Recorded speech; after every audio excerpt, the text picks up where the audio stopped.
Trump'ın açıklamasına ki İran nüvə silahından imtina etti. Açığı bu sözle manipülasyadan başka bir şey değil.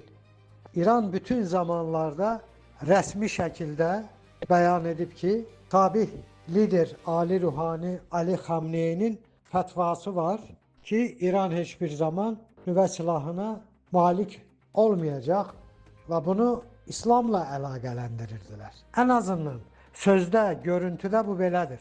İndi İran'ın nüvə bombası elde etmeyecek fikri heç nəyi değişmir.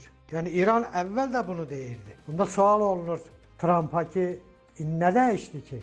Eğer İran'ın rəsmilərinin sözüne inanmak ve etimad etmek bu kadar asandırsa bunu evveller de iddia edirdiler. Bunda bu boyda xərclərə, maliyyə xərclərinə, insan itkilərinə, texnika itkilərinə, regiona vurulan zərərlər, dağıntılar nəyə lazım idi? Trump sözlərinə əlavə eləyərək bildirib ki, bu nüvəsiz razılaşma olacaq. İran nüvə silahına sahib ola bilməz.